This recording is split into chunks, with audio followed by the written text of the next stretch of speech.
Welcome everyone. आप देख रहे हो मन्नत official YouTube channel. Marathon class होने वाली है बच्चों आपकी। All India institute of medical sciences common recruitment examination में आपके केवल 2 दिन का टाइम बचा। तो आज आपका 26 है, तो 26 को काउंट करो आप, और 27 को काउंट करो। 28 को आपका पेपर होने वाला है, ग्रुप 2 एग्जामिनेशन। तो मैराथन क्लास में क्या है, आपको थंबनेल के अकॉर्डिंगली पता लग गया होगा। 100 एमसीक्यू हम आपको कराने वाले हैं, और 100 एमसीक्यू है वो पीवाईक्यू बेस्ड है, यानी कि प्रीवियस ईयर के एग्जामिनेशन, चाहे किसी एम्स का कोई एग्जाम हो, चाहे किसी और इंस्टीट्यूट का कोई एग्जाम हो, डेफिनेटली क्वेश्चंस आपके असिस्टेंट, ऑफिस असिस्टेंट और सुपरिंटेंडेंट डबल लेवल के एग्जाम के ही क्वेश्चंस हम करवाएंगे आपको। तो क्वेश्चंस आपके एमसीक्यू की फॉर्मेट में होंगे, ऑप्शंस आपके सामने होंगे, आप खुद जज कर सकते हो। बाकी क्लास आपके साथ करवाएंगे हम। तो मैराथन क्लास स्टार्ट करने से पहले एक इंपॉर्टेंट इन्फॉर्मेशन आप सबके लिए ये है कि देखो, टोटल हमने प्लेलिस्ट को रिवाइज कर दिया है। इसमें कुछ क्लासें, जैसे आप देखोगे आपको डीए की क्लास मिलेगी, जब आपका रिवाइज हुआ 50% हुआ, तो वो क्लास हमने निटर चंडीगढ़ के टाइम पे करवाई थी बच्चों के एएसओ के एग्जामिनेशन के लिए। अब एक दो बच्चे डाउटफुल्ली ऐसा सोच सकते हैं, सोच भी रहे हैं कि वो क्लास केवल निटर चंडीगढ़ के एग्जाम के लिए हेल्पफुल है, हमारे लिए नहीं है। अरे डियरनेस अलाउंस आपके सर्विस रेगुलेशंस में आपके भी आता है, सीसीएस रूल्स के अंदर, तो आपको भी पढ़ना जरूरी है वो। ये मत देखो कि एग्जाम कौन सा है, आप ये देखो कि सिलेबस आपका है या नहीं है। सीसीएस रूल्स की, अगर सीसीएस लीव रूल, अब हम तो आज भी सीसीएस लीव रूल पढ़ाएंगे बच्चों, और कल भी पढ़ाएंगे। तो कल हो सकता है किसी और एग्जामिनेशन के लिए हम वो कराएं, तो क्या लीव रूल चेंज हो जाएंगे? CCS leave rules 1972 remains the same, exam कोई भी हो, उससे क्या फर्क पड़ता है। तो वो क्लासें आपने प्लेलिस्ट हमने रिवाइज कर दी है, तो वो पूरी की पूरी प्लेलिस्ट आपके लिए हेल्पफुल रहेगी। तो पूरी प्लेलिस्ट आप चेकआउट करो, और अगर आप चेकआउट नहीं कर पाते हो तो एटलीस्ट जब से हमने रिवीजन सेशन स्टार्ट किया है, तो रिवीजन देखोगे आप 17-18 क्लास से स्टार्ट है, तो 7-8 क्लासें, और अब ये मैराथन क्लास आपकी होने वाली है। ये क्लासें डेफिनेटली पेपर से पहले देख जाना, चाहे आप चैनल से आज जुड़े हो या हमारे पुराने सब्सक्राइबर्स में से एक हो, ठीक है। तो मैराथन क्लास का सिंपल मकसद यही है, पीवाई की क्वेश्चंस हैं, हेल्पफुल रहेंगे आपके लिए। अच्छा देखो, क्वेश्चन स्टार्ट करने से पहले एक चीज और है, आपको बस 1 मिनट और वेट करना है। हमने आपको एक क्लास कराई, उसमें ग्रेचुटी की बात की गई थी, ठीक है। तो ग्रेचुटी हमने आपको बताया कि 20 लाख से ज्यादा नहीं मिलती, 20 लाख से अधिक नहीं, यानी कि मैक्सिमम ग्रेचुटी बच्चों कितनी होती है, 20 लाख होती है। लेकिन 1/1/2024 उन बच्चों के लिए थैंक्स है जिन बच्चों ने कमेंट करके बताया कि सर ये चेंज हो चुका था। तो वैसे डीए की क्लास मैंने भी पढ़ाई थी कि जब 50% से ज्यादा हुआ तो हर चीज बढ़ गई थी, है ना। तो 50% हो गया था आपका डीए 1 जनवरी 2024 को, तो आपका जो ग्रेचुटी है वो भी रेज्ड हो गई थी, है ना। और वैसे भी कमेंट में जिस बच्चे ने ये कमेंट किया था कि सर वो 25 लाख हो गई, वो हमने पिन कर दिए, उसका मतलब ये है कि हमारी गलती है, हमने आपको बता दिया। तो रेज करके बच्चों अब हो चुकी है 25 लाख, ठीक है, मैक्सिमम। एक ये चीज बतानी थी। एक कहीं कहीं हो सकता है कम टाइम बोला हो या ज्यादा टाइम, एनपीएस का हमने बोला न्यू पेंशन स्कीम, ठीक है, न्यू पेंशन स्कीम। तो बच्चों एक ये हमसे गलती हुई है, एनपीएस का नेशनल पेंशन स्कीम होता है। क्या होता है? National pension scheme. तो आपने एक ये चीज याद रखनी है, ठीक है। तो 2 करेक्शन अभी तक की क्लास में हमारे थी, वो हमने आपको करेक्शन करके बता दिया। वीडियो में मैराथन क्लास से पहले क्यों बताया? क्योंकि जिसने अगर वो कमेंट नहीं देखी होगी तो वो बच्चा गलत इंफॉर्मेशन नहीं लेगा यहां से, ठीक है, याद रखना। एक और कमेंट थी, एक कोई क्वेश्चन था, शायद क्वेश्चन नंबर मुझे याद है, क्लास नंबर याद नहीं है, अभी 4-5 क्लास पहले ही है वो, क्वेश्चन नंबर 8 है वो। उस 8 नंबर के क्वेश्चन में एमसीक्यू फॉर्म का क्वेश्चन है, और हमने पूछा हुआ है कि इनमें से कौन सा कंपनसेटरी अलाउंस है, और आंसर हमने लिखा हुआ है समचुअरी अलाउंस, है ना। तो समचुअरी अलाउंस तो बच्चों नहीं है, तो जो क्वेश्चन है ना, उस क्वेश्चन में गलती है, आपने क्वेश्चन में नॉट ऐड कर लेना है, मतलब विच of the following is not a compensatory allowance, तो आंसर होगा उसका समचुअरी अलाउंस, ठीक है, याद रखना है। चलो डोंट वरी, स्टार्ट करते हैं आपकी क्लास। पहला क्वेश्चन आपके सामने आएगा बच्चों। तो एमसीक्यू है ये मैराथन, जो हम आपसे बता चुके हैं, अभी डिस्कस कर चुके हैं। देखो पहला क्वेश्चन क्या है, when did fundamental rule come into force. तो आपके जो फंडामेंटल रूल है वो कब आए, ये बात बतानी है।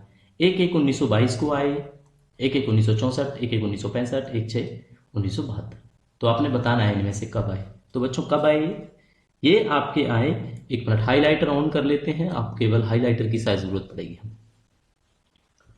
तो फंडामेंटल रूल आपके आए 1 जनवरी 1922 से, ठीक है, ये डेट याद कर लेना, 1 जनवरी 1922। तो आंसर आपका ए होगा। क्लियर। चल नेक्स्ट देखते हैं बच्चों, फंडामेंटल रूल नंबर 1 आपका क्या कहता है कि ये जो रूल है, कौन से रूल, फंडामेंटल रूल, ये आपके 1 जनवरी 1922 से इफेक्टिव हैं। ये फंडामेंटल रूल नंबर 1 बोलता है, ठीक है। तो वहां से ये क्वेश्चन लिया है, आपके सामने है। डेफिनेटली क्वेश्चन सेकंड करेंगे, when did fundamental rules become applicable to defense accounts department personnel।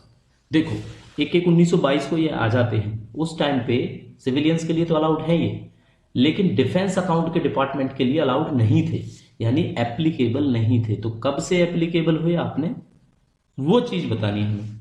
तो ये एप्लीकेबल हुए हैं 1976 से, ठीक है। 1 जुलाई 1976 से डिफेंस अकाउंट्स के लिए भी आपके ये एप्लीकेबल हो चुके थे। क्या हो चुके थे, फंडामेंटल रूल्स, ठीक है। क्वेश्चन थर्ड देख लेते हैं बच्चों, थर्ड में क्या है, which of the following allowance can't be treated as a compensatory allowance. अभी क्लास में पहले बात की, अब ये नोट वाला ही है, ठीक है, कंपनसेटरी। अब आपने एक चीज देखनी है, bed climate allowance, project allowance, special compensatory allowance, sanctuary allowance. Always याद रखना, इस क्वेश्चन को मैं इतनी बार रिपीट करा चुका हूं, अगर चांस है कि एमसीआरई में ये क्वेश्चन शायद आपको देखने को मिले, है ना, क्योंकि जितने भी एग्जामिनेशंस मैंने देखे हैं आपके सर्विस रेगुलेशन से, डब्ल्यूओ का है, एएसओ का है, ये क्वेश्चन घूम फिर के आता है। तो देखो कंपनसेटरी अलाउंस होते कौन से हैं। Compensatory allowance means an allowance granted to meet personal expenditure necessitated by the special circumstances in which duty is performed. इसमें आपका ट्रेवलिंग अलाउंस आता है, but does not include a sanctuary allowance nor the grant of free passage by sea or to and fro any place outside India. देखो जी, compensatory allowance आपके जो personal expenditure जरूरत के हिसाब से जब आप ड्यूटी करते हो तो खुद को बियर करने होते हैं, अपना खुद का खर्चा है। इसके अंदर आपको ट्रैवलिंग अलाउंस इंक्लूड होता है। तो ट्रैवलिंग अलाउंस का सिंपल है, पहले खुद का खर्चा होगा फिर रिम्बर्समेंट होती है, बट ये सैंक्चुअरी अलाउंस को इंक्लूड नहीं करता, ना ही आपको फ्री पैसेज की अलाउ करेगा कि आप समुद्री रास्ते से आउटसाइड इंडिया चले जाओ, ठीक है। तो कंपनसेटरी अलाउंस आपको पता होना चाहिए, और कौन सा अलाउंस कंपनसेटरी अलाउंस ट्रीट नहीं किया जाता, दैट इज सैंक्चुअरी अलाउंस। तो बच्चों आंसर डी होगा इसका, ठीक है बच्चों, क्या होगा इसका आंसर आपका डी होगा। क्वेश्चन फोर्थ देख लेते हैं, a government servant retains a lien acquired on a post during. अब लियन के बारे में बताना है, तो लियन लीव पीरियड पे मिल सकता है, सस्पेंशन पे मिल सकता है, फॉरेन सर्विस पे मिल सकता है, तो बच्चों सब पे मिल सकता है, ठीक है। तो ऐसे केस में आंसर आपका ऑल ऑफ द अबव होगा। क्या होता है, लियन आपका लीव पीरियड पे भी रिटेन होएगा, सस्पेंशन पे भी रिटेन रहेगा, फॉरेन सर्विस पे भी रिटेन रहेगा। तो लियन को समझ लें एक बार। लियन का मतलब होता है title of government servant to hold on regular basis either immediately or on the termination of a period or periods of absence a past include a tenure post to which he has been appointed on regular basis and on which he is not on probation। देखो मैंने आपको लियन वाली बात में पहले भी बताई हुई है ये बात, बट इसमें आपको क्या ध्यान रखना है, सिंपल सा ध्यान रखना है कि लियन एक तो रेगुलर एम्प्लॉइज को मिलता है, प्रोबेशन के टाइम पे आपको लियन नहीं मिलता है, दो बात होगी। तीसरी बात ये हो जाएगी कि जब लियन आपका टर्मिनेट हो ही नहीं सकता, मैक्सिमम पीरियड जो लियन का होता है बच्चों वो 2 साल का होता है। अगर उस पीरियड के अंदर आप चाहो तो अपने पुराने वाली पोस्ट को रीज्वाइन कर सकते हो, तो पुराने वाली पोस्ट को सबस्टेंटिव पोस्ट बोला जाता है, दैट इज रेगुलर पोस्ट, यानी आपकी जो प्रीवियस पोस्ट है वो रेगुलर है, उस पर आप 2 साल या 1 साल जो भी आपके ऑर्डर में मेंशन्ड है उस ड्यूरेशन के अंदर आप ज्वाइन कर सकते हो। तो इसको हिंदी में ग्रहण अधिकार बोलते हैं, ठीक है, यानी आप अपनी पोस्ट को ग्रहण कर सकते हो दोबारा से, ठीक है। चलो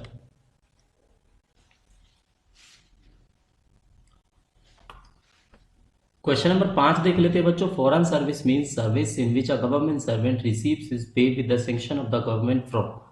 फॉरेन सर्विस ऐसी सर्विस है जिसमें कोई भी सरकारी कर्मचारी अपनी सैलरी को, पे को भारत सरकार के जो सैंक्शन के दौरान सैंक्शन की वजह से ही प्राप्त करता है। तो फॉरेन सर्विस में ये है कि लेकिन करता कहाँ से है? कंसोलिडेटेड फंड ऑफ इंडिया से, कंसोलिडेटेड फंड ऑफ यूटी से, consolidated fund of the state से, या any source other than A B C. तो बच्चों इसका आंसर होगा any source other than A B C. Clear है ये लाइन? ठीक है, तो ये भी हम आपको कई बार बता चुके हैं ये क्वेश्चंस। इस क्वेश्चन का मतलब सिंपल सा क्या है बच्चों? इसका मतलब है कि consolidated fund of India, UT और स्टेट, इनको छोड़कर फॉरेन सर्विस में दी जाने वाली तनख्वाह भारत सरकार के सैंक्शन से ही मिलती है, बट इन तीनों सोर्सों के अलावा किसी और सोर्स से मिलती है। एग्जैक्टली क्लियर हो गया होगा आपको ये पॉइंट। बाकी यहां से क्लियर हो जाएगा जब फॉरेन सर्विस की डेफिनेशन पढ़ोगे आप। ठीक है, इसका मतलब यही है जो लाइन हमने आपको अभी बताई है कि any source other then the consolidated fund of India, consolidated fund of the state and consolidated fund of union territory. तो इसकी जो पे है गवर्नमेंट सर्वेंट की, वो इन तीनों रिसोर्सों के अलावा किसी भी सोर्स से प्राप्त की जाती है, तो उसको फॉरेन सर्विस बोला जाता है। तो डाउटफुल्ली आपको नहीं लगेगा इस क्वेश्चन में कुछ भी। क्वेश्चन नंबर 6 देख लेते हैं। In the entire service the total period of foreign service in the international organisations, ये बच्चों एंड है, ठीक है, and autonomous bodies, trust etcetera not controlled by the government or private body shall not be exceed maximum of. ठीक है, इसको जरूर बच्चों हम करेक्ट करके ही पीडीएफ आपको भेजेंगे टेलीग्राम चैनल पर जो हमारा प्लस मेंबर्स का है। तो पूरे सर्विस टेन्योर के दौरान टोटल कितने साल की फॉरेन सर्विस इंटरनेशनल ऑर्गेनाइजेशन में या किसी ऑटोनोमस बॉडी में, एम्स भी ऑटोनोमस बॉडी है, याद रखना इस बात को, ठीक है, not controlled by the government या प्राइवेट बॉडी, कुल मिला के इससे ज्यादा नहीं होना चाहिए भाई एंटायर सर्विस के दौरान। 5 साल से ज्यादा पूरी सर्विस में, 7 साल से ज्यादा पूरी सर्विस में, 10 साल से ज्यादा पूरी सर्विस में, 3 साल से ज्यादा पूरी सर्विस में। तो इसका आंसर होगा आपका 7 years in the entire service.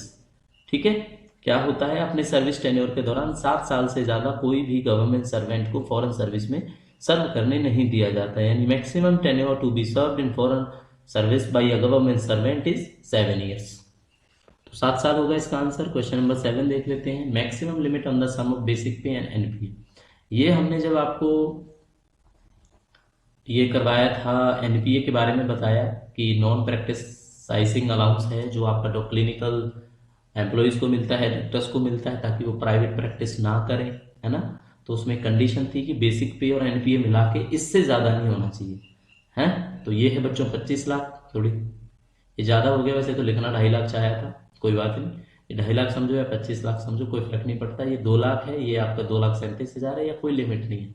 तो इसकी लिमिट क्लियर है, कितनी है इसकी लिमिट मैक्सिमम?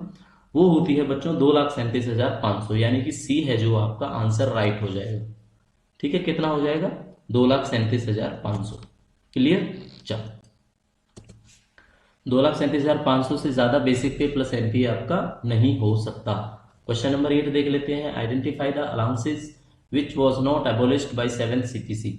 अच्छा, जब 7वां कमीशन आया तो उसने कौन से अलाउंस ऑप्शन में जो दिए हैं आपसे वो खत्म नहीं किए थे? Special allowance for child care for women in disability, headquarter allowance, special allowance granted to those who engaged in parliament work, या डेस्क अलाउंस। तो स्पेशल अलाउंस जो ग्रांट किया जाता है पार्लियामेंट एम्प्लॉइज को, एक तो वो बंद नहीं किया था उन्होंने, और एक आपका child care for women with disabilities. बच्चों ये पहले 3,000 हुआ करता था, और अब कितना होता है? 25% बढ़ने के बाद 3,750 रुपए पर मंथ मिलता है पीएम, याद रखना है। चलो जी, 9th क्वेश्चन पे आ जाते हैं। Maximum subsistence allowance that can be increase reduce at the time of review. अब मुझे आप एक बात ये बताओ कि सबसिस्टेंस अलाउंस दिया कब जाता है? कई बार इस टॉपिक पे बात हुई है, तो कमेंट सेक्शन में आप देखते देखते ना वीडियो 1 मिनट के लिए पॉज करो और लिखो यहाँ पे कि सबसिस्टेंस अलाउंस किस केस में दिया जाता है। ठीक है, फिर हम आपको बताएंगे। तो जब रिव्यू किया जाता है तो इसको कितना घटाया बढ़ाया जा सकता है? जब रिव्यू किया जाता है 25%, 50%, 75% या इनमें से कोई नहीं, तो 50% तक बच्चों इसको या तो बढ़ाया जा सकता है या घटाया जा सकता है। ठीक है, तो ये चीज आपको क्लियर हो चुकी होगी। सबसिस्टेंस अलाउंस जो दिया जाता है नॉन गवर्नमेंट ऑफिशियल्स को, वो रेमिट कैसे होता है? ठीक है, उसको रेमिट कैसे करते हो आप? चेक से करते हो, मनी ऑर्डर से करते हो, डिमांड ड्राफ्ट से करते हो, या पे ऑर्डर से करते हो? तो एग्जैक्टली ये होता है आपका सर्विस मनी ऑर्डर से। किससे होता है बच्चों?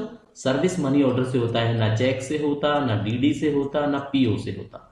ठीक है, तो इनमें से तीनों में से किसी से नहीं होता rather than service money order. 11th पे बात करेंगे, rate of subsistence allowance is prescribed in. Subsistence allowance की जो रेट है वो कितनी है? Fundamental rule number 10, 17A, 53, 54। तो आपने रेट बतानी है। देखो 17A हमने कई बार डिस्कस किया है आपके साथ। तो क्या होता है 17A? 17A होता है विलफुल या अनऑथराइज एब्सेंस, सॉरी क्या होता है? Unauthorised absence from the duty. तो सबसिस्टेंस अलाउंस की बात 50 के बाद होती है, तो एग्जैक्टली इसका आंसर 53 होगा। ठीक है, तो फंडामेंटल रूल नंबर 53 के अंदर कितना सबसिस्टेंस अलाउंस मिलता है इसकी बात की जाती है। क्वेश्चन 12 देख लेते हैं। Where is the procedure to be followed in disciplinary cases against government servant laid down in detail. आपको बताना है कि किसी पे डिसिप्लिनरी एक्शन लेना है जब वो कोई गलती करे, कोई पेनल्टी वाला काम करे। तो ये कौन से रूल हैं? तो पेनल्टी वाले ना बच्चों रूल। देखो कंडक्ट वाले में डिसिप्लिनरी केसेस की बात की गई है, उनके खिलाफ अगर एक्शन की बात हो ना, अगेंस्ट गवर्नमेंट सर्वेंट कोई प्रोसीजर फॉलो करना हो, तो ये होंगे आपके CCS CCA rule. CCS CCA rules क्या होते हैं जी? सीसीएस सीसीए रूल, सीसीए की फुल फॉर्म बताई थी आपको, एक बार दोबारा बता देते हैं। सी से बच्चों होता है क्लासिफिकेशन, सी से होता है कंट्रोल और ए से होता है अपील। जॉब का क्लासिफिकेशन है इन रूल्स के अंदर, कंट्रोल कैसे करते हैं, क्या प्रोसीजर है वो है, पेनल्टी कैसे लगानी है, कौन से डिसिप्लिनरी केसेस हैं जिन पे पेनल्टी लगेगी, और उस पर अपील कैसे कर सकते हैं। कुछ ऐसे केस हैं जिन पे अपील हो ही नहीं सकती। जब भारत सरकार के प्रेसिडेंट कोई ऑर्डर पास कर दें तो उस केस में अपील अलाउड ही नहीं है। ऐसे बहुत सारे केसेज हैं जो हमने आपको डिसिप्लिनरी एक्शन वाली क्लास करवाई थी। तो इसका आंसर सीसीएस सीसीए रूल्स, और ईयर याद रखना है 1965 के अंदर आए थे। आप कब आए थे बच्चों? 1965 के अंदर। एक क्वेश्चन हमारा पेंडिंग है जो आपसे डिस्कस करना है, बताना है। वो हमने पूछा था सबसिस्टेंस अलाउंस के बारे में कि बच्चों ये सबसिस्टेंस अलाउंस है क्या, कब दिया जाता है? तो सस्पेंड होता है ना जब कोई एम्प्लॉय, तो ये आपका सस्पेंशन के टाइम पे दिया जाता है। बस ये याद रखो, अगर कोई एम्प्लॉय सस्पेंड हुआ तो उसको ये नहीं कहेंगे सैलरी मिलती है, उसको कहेंगे सबसिस्टेंस अलाउंस मिलता है। चलो क्वेश्चन 13 देख लेते हैं बच्चों। अब ड्यूटी, ड्यूटी क्या है? Duty include the period of dash. Training का पीरियड ड्यूटी होता है, सर्विस नॉट वेरीफाइड का मतलब ड्यूटी होता है, अनऑथराइज लीव का मतलब ड्यूटी होता है, या ब्रेक इन सर्विस का मतलब ड्यूटी होता है। तो एग्जैक्टली अनऑथराइज लीव आपका सॉरी ड्यूटी, ऑप्शन थोड़ा ट्रिकी है बट ड्यूटी इंक्लूड, अच्छा एग्जैक्टली क्लियर आ गया। आपको भी थोड़ा समझ नहीं आया होगा, ये आपको समझा देते हैं। ड्यूटी में बताना है क्या। देखो जो सर्विस वेरीफाई नहीं हुई वो ड्यूटी नहीं हो सकती बच्चों। आपने बिना किसी से परमिशन लिए छुट्टी ले ली तो वो ड्यूटी नहीं हो सकती। सर्विस का कोई ब्रेक हो गया आपका तो वो भी ड्यूटी नहीं हो सकती। तो exactly simple answer is training. तो क्वेश्चन को थोड़ा समझना है ना, समझ नहीं आया था, हम भी कुछ और सोच रहे थे कि ट्रेनिंग ही क्यों दिया। तो ट्रेनिंग इसलिए दिया कि ऊपर नोट नहीं लिखा है, आपसे पूछा है कि ड्यूटी में आता क्या है, तो ट्रेनिंग भी ड्यूटी में आता है। Exactly clear. 13 क्वेश्चन हम कर चुके हैं और अभी तक बच्चों आपकी मोर देन 15 मिनट के आसपास क्लास हो चुकी है। तो देखो लास्ट मौका है, लास्ट ऑप्शन है आपके लिए, लाइक करे बगैर मत जाना। वीडियो को लाइक करोगे, लाइक कमेंट करोगे तो एक मॉरल है जो आप होता है आपके ट्विटर का, डिपेंड फिर भी आप पर करता है आपने करना है नहीं करना है। अगर कंटेंट आपको अच्छा लगे तो आप लाइक कर सकते हैं। सुपर न्यूमरेरी पोस्ट कौन सी पोस्ट होती है? अब ये जो पोस्ट है ये इसका नाम लिखा है सुपर न्यूमरेरी पोस्ट। तो बताओ जी कौन सी पोस्ट होती है? ये अडॉक पोस्ट होती है, परमानेंट पोस्ट होती है, टेम्परेरी पोस्ट होती है, या कौन सी होती है? तो सुपर न्यूमरेरी पोस्ट होती ही अडॉक पोस्ट है। ठीक है, तो जो कहते हैं ना अडॉक पे रखा है, परमानेंट आपको पता है परमानेंट होता है, टेम्परेरी का मतलब कुछ टाइम के लिए होता है, अडॉक का मतलब जब तक कि रेगुलर रिक्रूटमेंट या कोई दूसरे तरीके से रिक्रूटमेंट नहीं हो जाती तब तक उस पोस्ट को वेकेंट ना रखा जाए, इसलिए अडॉक पे रिक्रूटमेंट कराई जाती है। ठीक है जी, चलो कोई गवर्नमेंट सर्वेंट लियन को होल्ड कर सकता है, ये आंसर थोड़ी देर पहले हम आपको दे चुके हैं। तो पेरेंट डिपार्टमेंट में जब वो किसी दूसरे डिपार्टमेंट में होता है तो आपसे मैक्सिमम पूछा है बच्चों, उससे ज्यादा अलाउड ही नहीं होता। 1 साल मिलेगा, 2 साल मिलेगा, 3 साल मिलेगा, 4 साल मिलेगा, तो एग्जैक्टली 2 साल मिलेगा। कितना मिलता है? केवल 2 इयर्स का आपको कंडीशन होती है कि आप लियन रिटेन कर सकते हो और अपने पेरेंट डिपार्टमेंट जाने का आपके पास 2 साल तक मौका होता है। ठीक है जी, चलो 16th क्वेश्चन में आ जाता है, pay means the amount drawn monthly by a government servant in terms of which fundamental rule. आपको बताना है पे का मतलब जो अमाउंट मिलती है मंथली गवर्नमेंट सर्वेंट को, फंडामेंटल के रूल के हिसाब से वो कहाँ मेंशन है। तो वैसे तो वो फंडामेंटल रूल नंबर 9 में है, लेकिन 9 के 21 में है, 21A में है, या 20 में है, या 20A में है। तो देखो, है तो 20 और 21 में से आंसर, बट कंफ्यूजिंग है अगर ऐसे ऑप्शन आपसे पेपर में पूछे गए तो याद करना इसको, इसका आंसर होगा fundamental rule number 9 of 21A। ठीक है, फंडामेंटल रूल नंबर 9 के 21 नंबर पॉइंट के ए पॉइंट के अंदर ये चीज मेंशन है कि पे है क्या। ठीक है, फंडामेंटल रूल में। चलो यहाँ पे लिख दिया हमने fundamental 9 of 21 of A, payment pay. Pay means the amount drawn monthly by a government servant. ठीक है, कौन सी पे, पढ़ लेते हैं इस पे के बारे में भी। The pay other than special pay granted with personal qualification which has been sanctioned for a post held by the substantially or an officiating capacity is entitled for the reason of the position in the cadre। मतलब पे वो है जो आपके special पे को छोड़कर आपको दी जाती है किसी ऑफिशिएटिंग कैपेसिटी में, या आप उस पोस्ट को होल्ड करते हो उस वजह से। ठीक है, एक ओवरसीज पे, स्पेशल पे और पर्सनल पे, ये तीनों की तीनों पे हैं, ओवरसीज पे, स्पेशल पे और पर्सनल पे। बट पे तीसरा है any other emoluments which may be specially classified as pay by the president. तो overseas pay, special pay, personal pay और कोई ऐसा एमोल्यूमेंट्स जिसको स्पेशली क्लास किया गया हो प्रेसिडेंट के द्वारा, तो उसको भी पे हम डिक्लेयर कर सकते हैं। तो fundamental rule number 9 of 21A में मेंशन है आपका पे। सब्सटेंटिव पे मींस पे अदर देन। ये बताना है बच्चों आपने कि सब्सटेंटिव पे का मतलब क्या है। स्पेशल पे, एमोल्यूमेंट्स क्लासिफाइड एज पे, पर्सनल पे, या ऑल ऑफ द अबव। तो इसका आंसर होगा आपका ऑल ऑफ द अबव, यानी कि सब्सटेंटिव पे इनको छोड़कर है। स्पेशल पे को छोड़ दो, एमोल्यूमेंट्स क्लास्ड एज पे इसको छोड़ दो, पर्सनल पे को छोड़ दो। ठीक है, तो ये तीनों के तीनों जो पे हैं वो सब्सटेंटिव पे नहीं होते, ऐसे याद रखना है आपने। सेंसर पूछा जाता है, सेंसर एक पेनल्टी है, ये मेजर है या माइनर है बताना है। तो ये फॉर्मल पनिशमेंट है, record of adverse entry in confidential record है, इम्पोजिशन ऑफ पेनल्टी है, या सब है क्या सेंसर? तो एग्जैक्टली सेंसर आपका फॉर्मल पनिशमेंट भी है, record of adverse entry in the confidential record है, इम्पोजिशन ऑफ पेनल्टी है, ऑल ऑफ दीज है। ठीक है, अब आपने कमेंट करके बताना है सेंसर जो है वो मेजर पेनल्टी है या माइनर पेनल्टी। ठीक है, ये छोटा सा होमवर्क आपके लिए, सेंसर का बताना है आपने। ये निंदा होती है एक तरह से, तो ये माइनर पेनल्टी में आएगी या मेजर में। ठीक है, तो प्लीज मेंशन करना, कमेंट करना। Which of the following heads of income are exempt from taxes. ये क्वेश्चन पूछा गया था आपका। तो इनमें से कौन से ऐसी चीजें हैं जो आपका जिस पे टैक्सेबल नहीं होता। तो सैलरी पे टैक्स होता है। Income from the house property exactly होता है। कैपिटल गेन होता है, अभी हमने कल की क्लास में बताया आपको। ग्रेचुटी रिसीव्ड ऑन रिटायरमेंट ये एग्जेम्प्टेड होती है। तो ग्रेचुटी का बच्चों अगेन क्लास स्टार्ट होने से पहले आपको ये बात बताई थी, अब दोबारा बता देते हैं। क्या बता देते हैं, पहले हमने आपको क्लास में पढ़ा दिया कि 20 लाख तक आपको मैक्सिमम ग्रेचुटी है वो मिल सकती है। लेकिन 1 जनवरी 2024 से जब डीए हो गया 50%, तो इसका भी रेट बढ़ गया। कितना बढ़ गया? 25%। अब मुझे बताओ 20 लाख का 25% कितना होता है?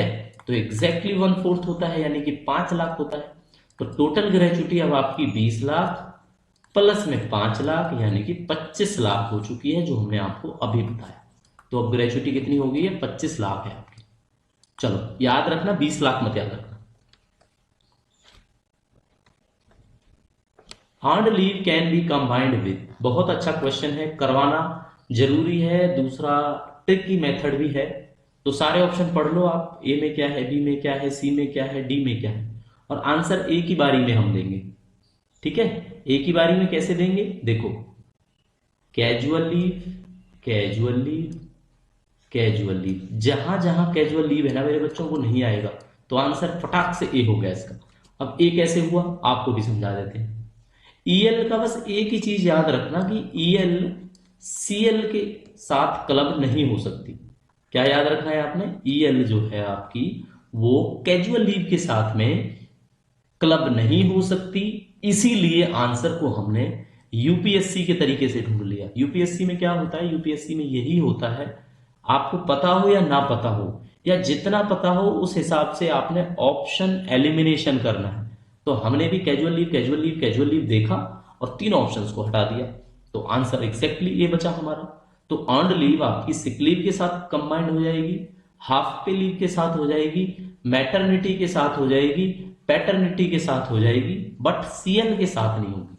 चलो, is HRA admissible during child care leave, आप सीसीएल पे चले जाते हो तो क्या आपको एचआरए मिलता है, तो एक पहला कहता है कि नहीं मिलता, दूसरा कहता है कि भाई पहले 365 दिन मिलता है, ये कहता है कि पहले 180 दिन मिलता है, उसके बाद में सर्टिफिकेट देना होता है, और डी कहता है आपका कि मिलता ही है।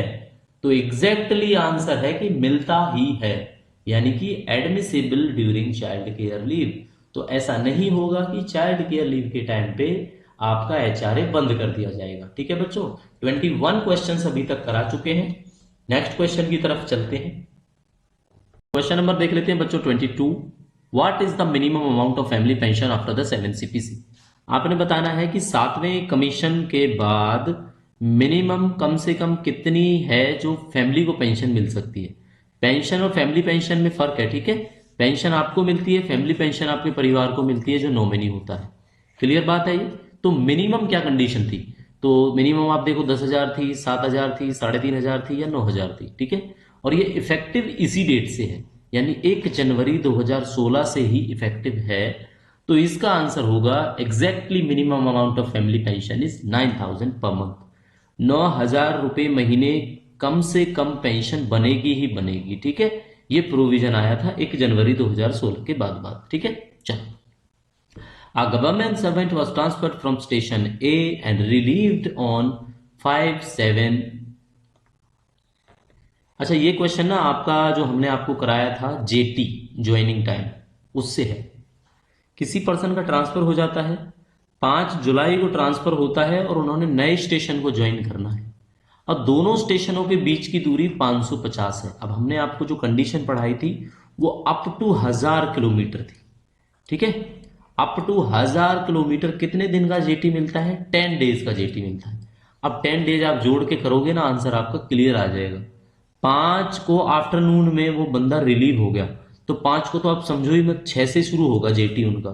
ठीक है, तो 10 दिन कब बनेंगे बच्चों, 16 तक बनेंगे 10 दिन उनके। ठीक है, यानी 16 July will be the right answer ऐसे क्वेश्चंस का। तो ये चीजें अगर आपने देखी हैं तो जो हमारे रिवीजन की क्लास है ना, इसलिए मैं आपको बोलता हूँ रिवीजन की क्लास जरूर देखना। पुराने आप मेंबर हो हमारे तो आपने डेफिनेटली सारी क्लासें देखी होंगी, और एक टाइम रहते आप उनको रिवाइज भी कर चुके होंगे। लेकिन अगर आप नए मेंबर हैं तो रिवीजन क्लास जब से स्टार्ट हुई है, 4-5 क्लास होंगी हमारी, और 5वीं या 6th आपकी मैराथन क्लास है, ये जरूर देख के जाना। तो जेटी के जितने भी क्वेश्चंस आपके पेपर में आएंगे आप कर पाओगे। ठीक है, ऐसे ही पूछे जाते हैं। चलो 24 देख लेते हैं, which of the following exempted from the new pension scheme. अभी बच्चों यहाँ पे भी प्लीज मैं आपको करेक्शन करके बता देता हूँ, न्यू नहीं आएगा, है ना, गलती होगी थी ना हमसे, ये आपको बता देते हैं, ये नेशनल आएगा। ठीक है, नेशनल। चलो, नेशनल पेंशन स्कीम से कौन एग्जेम्प्टेड है, P&T department, civilian employ defence में जो पर्सन गवर्नमेंट जॉब लगे हैं 1 जनवरी 2004 के बाद या 1 जनवरी 2004 को भी।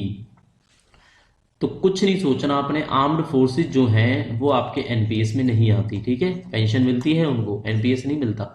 चलो, ये सारे ऑप्शन कट हो जाएंगे, तो आंसर होगा ए। क्लियर हो गया आपका, नेशनल पेंशन स्कीम में ये आपके नहीं आते हैं। The rule under which the provisions of prohibition of sexual harassment of working women is covered. बच्चों 3A 3B 3C रटने को बोला था मैंने आपसे, रट लेना, ठीक है। हाइलाइटर चेंज करके आपको 1 मिनट यहां पे भी रिवाइज करा देते हैं हम लोग, ठीक है। देखो 3A में क्या है, 3A 3B 3C, इसमें आता है प्रॉम्प्टनेस एंड कर्टसी, विनम्रता से, प्यार के भाव से, कर्टसी से बात करनी है किसी से आपने। रूल 3B होता है observance of government policies, observance of government policies, ठीक है। और तीसरा यही है आपका जो आंसर है, prohibition of sexual harassment of working women, ठीक है जी। तो आपने बिल्कुल ये याद रखने हैं, आंसर आपका 3C होगा बच्चों इसका। पेपर्स में आते हैं डेफिनेटली, ठीक है। 3A 3B 3C 100% पढ़ के रखना। एक 22A होता है जिसमें बोला जाता है 14 साल से कम उम्र के बच्चे से आप जॉब नहीं करा सकते, उसको एम्प्लॉय नहीं कर सकते, है ना, उसे काम नहीं करा सकते, वो भी एक कानूनी अपराध होता है। Which of the following item may be disclosed under the suo motu disclosure provision of section 4 of the RTI। क्या चीज है जो आप डिस्क्लोज कर सकते हो स्यू मोटो डिस्क्लोजर के अंदर? सेक्शन 4 बोलता है इसके बारे में। तो देखो, प्रिक्योरमेंट से related information, foreign tour of prime minister, transfer policy and order. तो कुछ बच्चे करेंगे ये, जो हो जाएगा गलत, क्योंकि हम कभी भी विदेशी नीतियों, विदेशी टूर उनको डिस्क्लोज थोड़ी कर सकते हैं कि प्राइम मिनिस्टर कब, कहाँ, कितने बजे, कैसे जाएंगे। और ट्रांसफर पॉलिसी एंड ऑर्डर्स ये भी हम नहीं कर सकते। तो इंफॉर्मेशन रिलेटेड टू प्रिक्योरमेंट ये हम कर सकते हैं, ठीक है। कि जो चीजें परचेज करते हो आप, क्या मेथड है, किस मेथड के थ्रू परचेज करते हो, जैम के थ्रू करते हो या जो भी बिडिंग के थ्रू करते हो, वट। तो 26 का आंसर ए होगा बच्चों। Which section of RTI act dealt with the severability. अब ये पूछा हुआ क्वेश्चन है और होपफुली ये आपका नेटर चंडीगढ़ में आया था ये क्वेश्चन, आपका सीनियर सेक्रेटेरियल असिस्टेंट के एग्जाम, UDC के एग्जाम में, ठीक है। तो ये सीवरेबिलिटी का आपका सेक्शन 10 होता है शायद, हाँ एग्जैक्टली सेक्शन 10 होता है। ये आपने बस सेक्शन याद रखना है, don't worry. How many times the home town be change during the entire service of the permanent employ. बच्चों LTC आपको पढ़ाया, LTC की क्लास में हमने ये बात आपको बताई थी कि बच्चों कोई भी परमानेंट एम्प्लॉय होता है वो अपना होम टाउन केवल एक बार चेंज करा सकता है पूरी सर्विस के दौरान। तो वंस इसका आंसर होगा, ठीक है। 29 देख लेते हैं। LTC can't be availed during. LTC कब नहीं ले सकते आप? मैटरनिटी लीव पे, स्टडी लीव पे, ऑन लीव पे, weekend leave, without availing any leave. देखो कम इंफॉर्मेशन होगी तो बच्चा ये करके आएगा जो गलत होगा।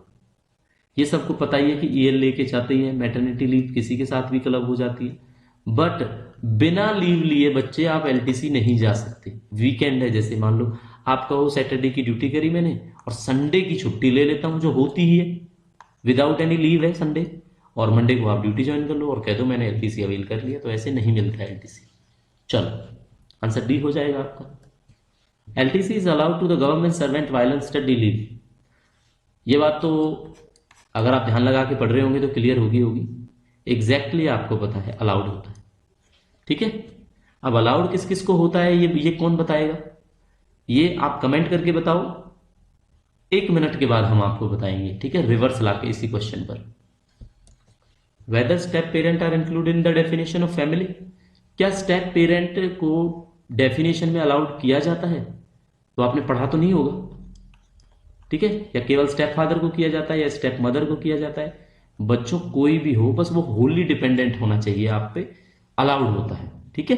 चाहे वो आपका स्टेप पेरेंट हो, सन हो, डॉटर हो, अगर होली डिपेंडेंट है आपके, और डॉटर के केस में क्या है, अनमेरिड होना चाहिए, है ना, कुछ कंडीशंस होती हैं, बट अगर होली डिपेंडेंट है तो वो इंक्लूड किया जाता है इसके अंदर। चलो जी, बारी दोबारा से वापस आ जाते हैं LTC पर। स्टडी लीव का भी आपको बताया था। देखो स्टडी लीव दोनों को अलाउड होती है।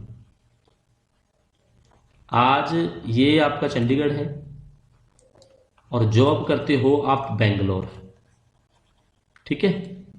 तो बेंगलोर जॉब करते हो, स्टडी के लिए वापस आप आ गए हो चंडीगढ़ स्टडी लीव पे। फैमिली सपोज कर लो बेंगलोर रहती है, तो फैमिली यहां से LTC पे जा सकती है, आप वहां से LTC पे जा सकते हो। अलग अलग भी जा सकती है फैमिली एलटीसी पे, ये भी मेंशन्ड है। तो स्टडी लीव के दौरान एलटीसी मिलती है, बट रिम्बर्समेंट में एक ही केस है, जो भी इन दोनों स्टेशनों के बीच में मिनिमम होगा ना आपका, वो मिलेगा आपको। ठीक है, आप दिल्ली चले गए तो दिल्ली तो चंडीगढ़ से नजदीक है, तो अगर यहाँ आपके 2,000 रुपये लगते हैं तो 2,000 रिम्बर्स मिलेंगे। बेंगलोर से आपको कोई 10,000 रुपये नहीं देगा रिम्बर्समेंट। ठीक है, ये याद रखना है आपने अगर आप स्टडी लीव पर हो तो। सॉरी, 31 देख लेते हैं। 31 हमने आपको करा ही दिया। नेक्स्ट क्वेश्चन पे आ जाते हैं बच्चों, 32 पे। Who prescribes the DA rates for foreign travel under travelling allowance rate? कौन बताता है कि डीए के रेट्स कितने मिलेंगे जब आप फॉरेन ट्रेवल करोगे, और जो रेट है वो आपके टीए के हिसाब से हैं, ट्रेवलिंग अलाउंस के रेट के हिसाब से। तो कौन डिसाइड करेगा? अरे विदेश की बात चल रही है, लगा दो, तुक्का भी लगा दो, चाहे ठीक निकलेगा आपका, है ना। एक्सटर्नल अफेयर से बात प्रेस्क्राइब करेगा ये चीजें। चलो, financial upgradation under the MACP scheme would be admissible up to. अब ये एमएसीपी की ना बच्चों आपने फुल फॉर्म बतानी है, हम नहीं बताएंगे अब आपको, है ना। चलो, फाइनेंशियल अपग्रेडेशन एमएसीपी स्कीम के दौरान बतानी है कहां तक एप्लीकेबल है। लेवल 13 तक है, 13A तक है, 14 तक है, 15 तक है। मोस्ट इंपोर्टेंट क्वेश्चन अगर एमएसीपी की बात करें तो बच्चों एग्जैक्टली इसका आंसर होगा लेवल 15। ठीक है, लेवल 15 तक। अब कौन से ग्रुप पे एप्लीकेबल है ये, कितने कितने साल के बाद एमएससीपी पॉसिबल है, तो डेफिनेटली वो क्वेश्चन हमने जोड़े हैं। वेट एंड वॉच करो, आगे मिलेगा आपको। तो डी आंसर होगा, लेवल 15 तक आपको मिल जाता है एमएससीपी का फायदा। Section of the income tax deals with interest earned on deposit in saving account. अब ये इनकम टैक्स का क्वेश्चन है, इसमें पूछा गया है जो आपने ब्याज कमाया है सेविंग अकाउंट में, पैसे होते हैं सबके जिसमें सैलरी आती है, उसमें जो भी ब्याज कमाया है वो टैक्स से फ्री होता है। कौन से सेक्शन से फ्री होता है? तो वो होता है बच्चों आपका 80 टीटी से। ठीक है, 80 टीटी से होता है। और आपके डिस्क्लोजर के लिए बता देते हैं 10,000 तक एग्जेम्प्टेड है। अगर 10,000 से ज्यादा आपने कमा लिया होगा इंटरेस्ट अकाउंट के अंदर तो टैक्स देना पड़ेगा। चलो, पेपर फ्लैग्ड पीयूसी इंडिकेट, बहुत जरूरी है ये, याद कर लेना इसको, है ना। पेपर अंडर कंसिडरेशन, और कहीं जाओ मत, बिल्कुल नहीं भटकोगे आप। हर एक एप्लीकेशन, हर एक लेटर, हर एक फाइल या कोई चीज जिसके बेसिस पे काम होना है वो पेपर अंडर कंसिडरेशन बोला जाता है। आप रिजाइन करो तो रिजाइन का जो लेटर आप दोगे ना वो पीयूसी होगा। ठीक है, आप एलटीसी मांगो, आप एलटीसी का फॉर्म सबमिट करोगे, एप्लीकेशन सबमिट करोगे, वो आपका पीयूसी होगा। तो everything what should be under consideration, जिस पे टॉपिक पे काम होना है, फाइल मूवमेंट होनी है, फाइल अप्रूवल मिलना है, एवरीथिंग पेपर अंडर कंसिडरेशन। चलो, सैलरी डजंट इंक्लूड, सैलरी में क्या नहीं होता? डीए तो होता है और टीए भी होता है, और ये आप बताओगे तो बच्चों इसका आंसर होगा आपका टीए ग्रांटेड ऑन ट्रांसफर। ये नहीं होता बस सैलरी में, ट्रांसफर होगा जब तो टीए मिलेगा, जो भी ट्रेवलिंग अलाउंस होगा वो सैलरी में थोड़ी जोड़ेंगे। Clear. Child care leave grant की जाती है सिंगल फीमेल पेरेंट को कितने spells in a calendar year? बहुत अच्छा क्वेश्चन है, सीसीएल का, हमने आपको बताया हुआ है, पढ़ाया हुआ है। अगर कोई पेरेंट सिंगल है यानी कि उनके हस्बैंड नहीं है तो वो चाइल्ड केयर लीव एक साल के दौरान बच्चों 6 बार ले सकते हैं। कितने बार ले सकते हैं? 6 बार ले सकते हैं। अब इस क्वेश्चन को रिवर्ट कराएंगे, थोड़ी देर के बाद वापस आएंगे हम 37 नंबर क्वेश्चन पे। अब एक क्वेश्चन आपसे पूछते हैं कि child care leave single female के पेरेंट के केस में नहीं कह रहे हम नॉर्मल केस में कह रहे हैं, जिनके हस्बैंड भी हैं उनको कितनी बार मिलती है एक कैलेंडर ईयर में, ये आपने बताना। कमेंट करके बता दो तब तक, है ना, वेट कर रहे हैं आपका, कमेंट देखते रहेंगे। A resolution published in a Gazette of India contains, resolution जो भी पब्लिश हुआ है गजेट ऑफ इंडिया में उसमें होता क्या है? रूटीन के एडमिन मैटर्स होते हैं, promulgation of statutory rules and orders होते हैं, या public announcement of government decision in the matter of policy होता है, या सारे होते हैं। अब जिस बच्चे को आइडिया नहीं है वो बच्चा करेगा ये और ये होएगा गलत। मैंने हर बार आपको बताया है, कहीं पे ऑल ऑफ दीज है ना, ऑल ऑफ द अबव है। आज के टाइम की सिचुएशन यही है, क्वेश्चन में ऑल ऑफ द अबव है तो वो डेफिनेटली क्या 60% या 70% आंसर नहीं होता उसका ऑल ऑफ द अबव, पढ़ना पड़ता है इसके लिए। तो रिजोल्यूशन में पब्लिक अनाउंसमेंट तो जरूर होती है, लेकिन पॉलिसीज की जो गवर्नमेंट ऑफ इंडिया डिसीजन लेती है वो आती है रिजोल्यूशन के अंदर। और रिजोल्यूशन क्या है बच्चों? आपका मोड ऑफ कम्युनिकेशन है, जो हमारी क्लास आपको ऑफिस प्रोसीजर्स की क्लास में मिलेगा। तो सी इसका आंसर होने वाला है। 39 पे चलते हैं। Definitely who is called an annuity service provider under new pension scheme. अब देखो न्यू नेशनल लिख देते हैं इसको, बट ये कई बार न्यू लिखी जाती है, बट गलती हम मानते हैं। अगर ये नेशनल है तो नेशनल है, न्यू टॉपिक पे हम बात ही नहीं करेंगे। तो एन्युटी सर्विस प्रोवाइडर जो आपको न्यू पेंशन स्कीम का है उसको क्या बोलेंगे? Mutual fund authority, nationalise bank, private bank, किससे होता है ये बच्चों? ये तीनों ही नहीं होते। यानी कि IRDA जो रेगुलेट करता है और जो कंपनी लाइफ इंश्योरेंस की रजिस्टर्ड है वो आपकी service provider, annuity service provider होती है नेशनल पेंशन स्कीम के अंदर। ठीक है, तो IRDA का लेना देना सीधा NPS से है। तो बच्चों इसकी फुल फॉर्म कमेंट करके बता दो आप, है ना। थोड़ा सा वर्कआउट कर लो, चाहे गूगल कर लो, नो डाउट डी आंसर होगा। वापस चलते हैं उस क्वेश्चन पे जो हमने छोड़ा था आपके लिए, CCL वाला। क्या था क्वेश्चन? कि child care leave single female parent को तो 6 बार मिल जाती है कैलेंडर ईयर में, 1 साल के दौरान, और जिसके हस्बैंड भी हों, यानी केवल बात की जाए कि कितने स्पेल में मिलती है, तो बच्चों 3 स्पेल के अंदर मिलती है, याद रखना। सिंगल कोई फीमेल पेरेंट होगा ना उसको ही 6 बार मिलती है।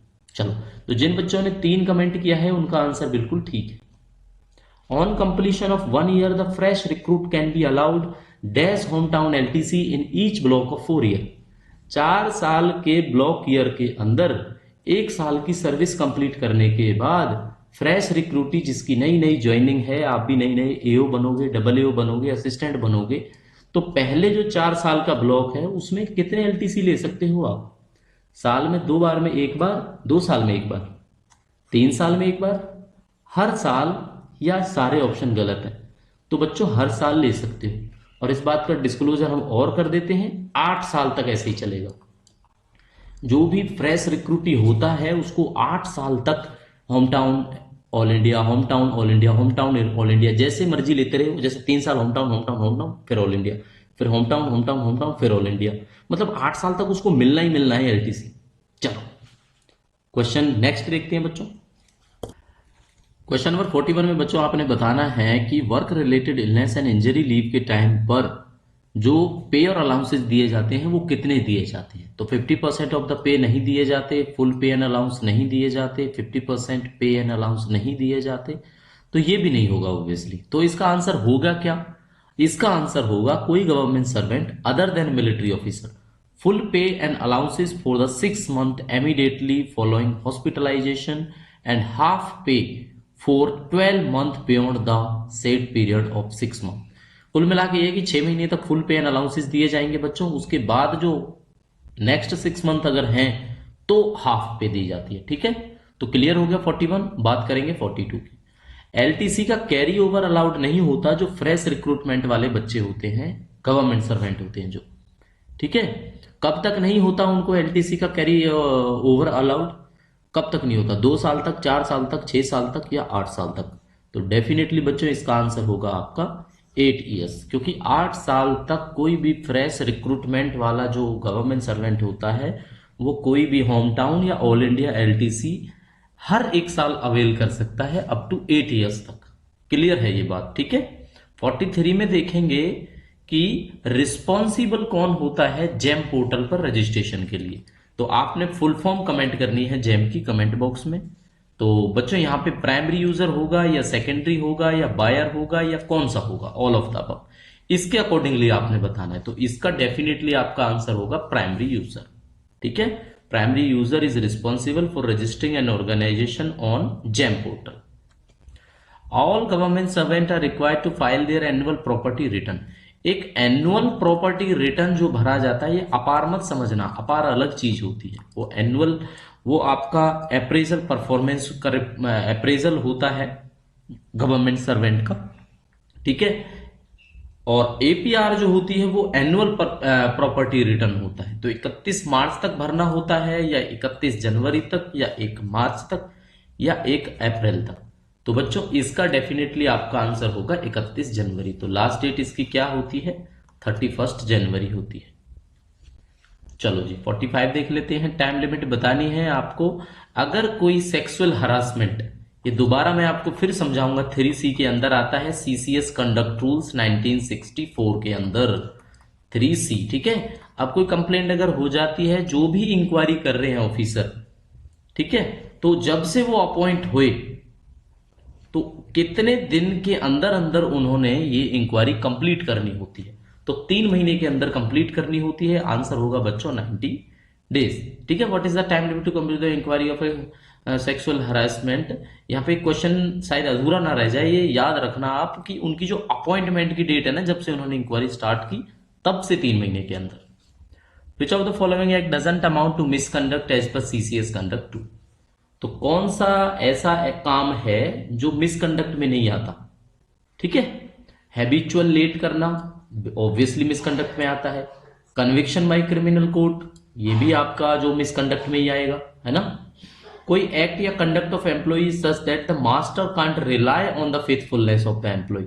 कोई ऐसा काम जिससे भरोसा ना करे मालिक गवर्नमेंट सर्वेंट पे, यानी बॉस की बात की जा रही है उनके।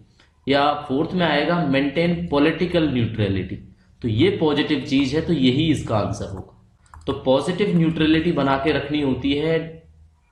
पॉलिटिकल न्यूट्रलिटी, किसी भी पार्टी से संबंध नहीं रखना होता गवर्नमेंट सर्वेंट को एज पर ऑफिशियल। तो आंसर इसका बच्चों डी हो जाएगा। ऑफिशियली यहां पे आंसर आपको डी दिखाया गया है। 47 देख लेते हैं। Which of the following is a major penalty. तो पेनल्टी दो तरह की है, मेजर है, माइनर है, ठीक है। क्लासें दी हुई हैं, क्लासों में पढ़ लेना, डेफिनेटली पूछी जाएंगी कौन सी मेजर है कौन सी माइनर है। तो withholding of promotion, censure, recovery from pay of whole और part of loss of government servant caused by the official negligence, reduction to lower time scale of pay या grade या service for a period of specified in the order of penalty. तो देखो ये promotion रोकना, sensor करना, ये क्या है, ये आपकी माइनर पेनल्टी है। और जो ये रिडक्शन टू है लोअर टाइम स्केल ऑफ पे, ये आपका मेजर पेनल्टी के अंदर आता है।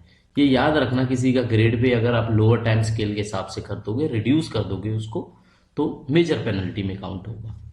Report of inquiry authority should be submitted to the disciplinary authority within dash form. ये बच्चों फ्रॉम होएगा, ठीक है, from the date of his or her appointment as inquiry authority. Inquiry authority को जो रिपोर्ट है डिसिप्लिनरी अथॉरिटी की, वो कितने दिन के अंदर अंदर अपनी अपॉइंटमेंट से करनी होती है। तो इसका भी शायद 3 मंथ्स है, इसका आंसर 6 मंथ है।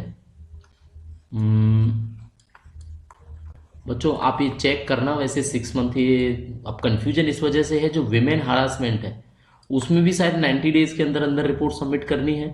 इसमें भी याद ऐसे है कि 90 डेज है ये, बट 6 मंथ होगा, ये आप चेक करना, ठीक है, 6 मंथ करना। 48th क्वेश्चन है।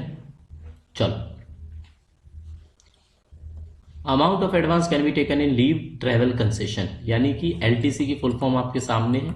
कितना एडवांस मिलता है, सीधे 90% पे जाना, यही मिलता है, ठीक है। इतना 90% तक आप एडवांस अपना जितना आपका खर्चा होने वाला है उसका ले सकते हो। Encashment of earned leave with a balance of 35 days earned leave on account of availing LTC for the first time is limited to। देखो जी, earned leave 10 डेज का लीव इनकैशमेंट अलाउड होता है जब आप कोई भी LTC लेते हो, चाहे होम टाउन चाहे ऑल इंडिया। बट एक कंडीशन आपको हमने बताई थी कि minimum balance after availing 10 days leave encashment 30 days से कम नहीं जाना चाहिए। तो भाई बंदे के पास छुट्टी 35 है, 30 से कम नहीं जाना चाहिए, तो 5 दिन से ज्यादा लीव इनकैशमेंट नहीं मिलेगा उन्हें। तो इसका आंसर सी होने वाला है, ठीक है। अगर इसी को मैं बढ़ा के 35 से 40 कर दूं ना बच्चों, तो 10 दिन का लीव इनकैशमेंट मिल जाएगा, ये याद रखना आपने। MACP is applicable to, MACP की फुल फॉर्म कमेंट कर दो बच्चों कमेंट सेक्शन में, ठीक है। और किस किस पर एप्लीकेबल है MACP? Group A, BC, none of the above, group A except officers of the organised group A services, BC, ठीक है। तो इसका राइट आंसर है वो C ही है। ग्रुप A के सारे ऑफिसर आते हैं, उनको छोड़ के जो ऑर्गेनाइज्ड ग्रुप A सर्विसेज है। डीपली नहीं जाना हमने, हमें नहीं पता ऑर्गेनाइज्ड ग्रुप A सर्विस कौन है, बट ये आपको ध्यान रखना पड़ेगा अगर इसके एज इट इज ही कोई ऑप्शन आता है तो। ठीक है, तो group A, group B, group C और अप टू लेवल, ये क्वेश्चन हमने पूछा हुआ है कब तक होती है ये अलाउड आपकी, तो लेवल 15 तक एमएससीपी होती है। ठीक है, चलो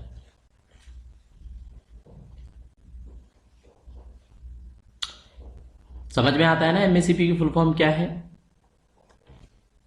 कमेंट करके बता देना आप लोग। ठीक है जी, 52 देखते हैं। For partial withdrawal from NPS account, जो नेशनल पेंशन स्कीम का अकाउंट है, एनपीएस अकाउंट है, उससे आप कितना विड्रॉल करा सकते हो, तो उसके लिए जो मिनिमम सर्विस है वो कितनी होनी चाहिए। For partial withdrawal from NPS the subscriber should be in NPS system for 1 साल से, 3 साल से, 5 साल से, 7 साल से, कितने साल का एनपीएस होना चाहिए? तो बच्चों मिनिमम 3 साल का होना चाहिए। ठीक है, तो आंसर होगा यहाँ पे बी। 53 देख लेते हैं। अच्छा, अब आपने देखा होगा लास्ट के क्वेश्चंस में स्पीड थोड़ी तेज कर दी है हमने। एग्जैक्टली जो बर्डन है वो आपके ऊपर है, पेपर है, कल का टाइम आपके पास बचा हुआ है, और भी क्लासें ऐसी होंगी जो आपने अभी नहीं देखी हैं, आप देखना चाहते हो, बट 100 क्वेश्चंस हमारी तरफ से आपने जरूर देखने, इसलिए कोशिश करा रहे हैं आपको कि एज ऑन स्पीड हम इनको रिवाइज करें। ठीक है, बाकी आप अपने YouTube से स्पीड को 1.5 टू 2.5 जितना आप बढ़ा के देख सकते हो, आप पे डिपेंड करता है। ठीक है, चलो। Movement of file should be entered in personal, एक नॉर्मल स्पीड इसलिए बना के रखनी होती है, जो बच्चे स्पीड में नहीं देख पाते फिर उनके लिए दिक्कत होगी। Movement of file should be entered in, अब कोई फाइल मूव हो रही है तो वो किस में एंटर होना चाहिए? ऑब्वियसली एफएमआर, ये आपको बताया था हमने, फाइल मूवमेंट रजिस्टर। ठीक है, कल की क्लास में ही ऑफिस प्रोसीजर्स का जब डिस्कशन किया तो ये बताया था। तो आंसर बच्चों इसका डी हो जाएगा। In the file term F R refers to, ये एफ आर ना फंडामेंटल रूल अगर कहीं पे लिखा आ जाए तो मत करना, क्योंकि फाइल के टर्म में पूछा है। तो फाइल के टर्म में ना बच्चों ये फ्रेश रिसीट होता है। क्या होता है? फ्रेश रिसीट होता है, तो आंसर ए होगा।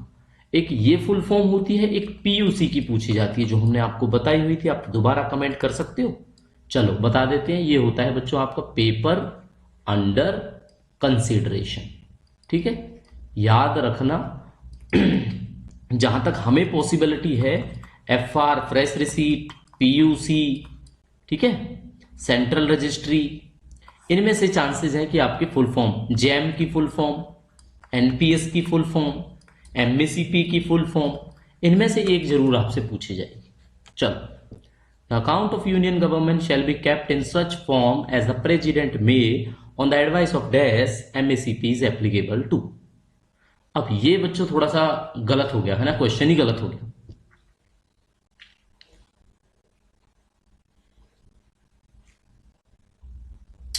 ये सारा ठीक है, अब इसमें एक करेक्शन की जरूरत है, वो करेक्शन आपको बता देते हैं, क्योंकि जब ये क्वेश्चन बनाया तो क्वेश्चन बनाते टाइम दिक्कत हुई है इसके अंदर। यहां से ये पुराने वाले क्वेश्चन का है और ये ऑप्शंस सारे पुराने वाले क्वेश्चंस के, तो आप वेट करो 1 मिनट, बस इसको करेक्ट कर देते हैं कि इसमें आएगा क्या। ठीक है बच्चों, डेफिनेटली बात करेंगे। अब ये किससे रिलेटेड है? ये आपका रिलेटेड है जेम जीएफआर से, तो GFR 2017। Sorry for the delay बच्चों, 1 मिनट आपको क्लियर कर देते हैं कि इसके अंदर क्या आने वाला है।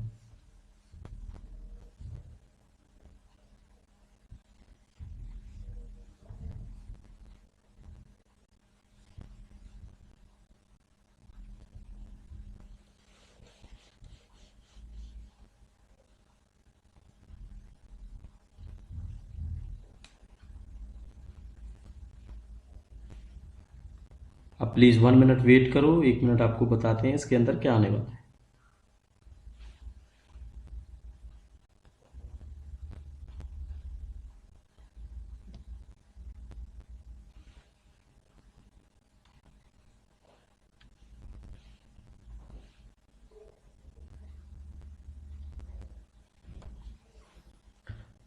बच्चों 55 ये क्वेश्चन थोड़ी देर में आगे क्वेश्चन करा लेते हैं, क्योंकि थोड़ा सा टाइम लगेगा इसको देखने में एग्जैक्ट क्वेश्चन क्या था ये।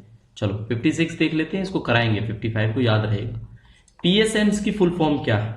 पर्सनल स्टाफ होता है, personal staff member of officers होते हैं, प्राइवेट सर्विस मेंबर्स होते हैं या पर्सनल सर्विस मेंबर्स होते हैं। ठीक है, तो पीएसएमएस ऑब्वियसली आपका पर्सनल स्टाफ मेंबर होता है ऑफिसर्स का, तो इसका आंसर क्या होगा बच्चों, बी हो जाएगा। For dealing with cases of repeated nature, standard process sheet may be devised by the respective ministry or department. कुछ जो केस बार बार होते रहते हैं, रिपीटेड नेचर में होते हैं, उनके लिए एक स्टैंडर्ड प्रोसेस शीट बनाई होती है। तो जैसे लीव सैंक्शन के लिए फॉर्म मिल जाएगा, जीपीएफ एडवांस का फॉर्म होता है, इनके लिए नोटिंग ड्राफ्टिंग की जरूरत नहीं पड़ती। एक बच्चे ने कमेंट किया हुआ था बच्चों, एचबीए क्या होता है, तो ये अलाउंस नहीं होता, ये हाउस बिल्डिंग एडवांस होता है। अलाउंस मत पढ़ना, इसको एडवांस होता है। तो इसका आंसर आपका ऑल ऑफ द अबव रहने वाला है। तो क्या होगा ये, all of the above. Under RTI act 2005 information must be delivered with in dash if it pertain the petitioners life और फ्रीडम। देखो, या तो पिटिशनर की लाइफ या फ्रीडम का सवाल हो, या हमारे देश की सिक्योरिटी का, देश की सुरक्षा का सवाल हो।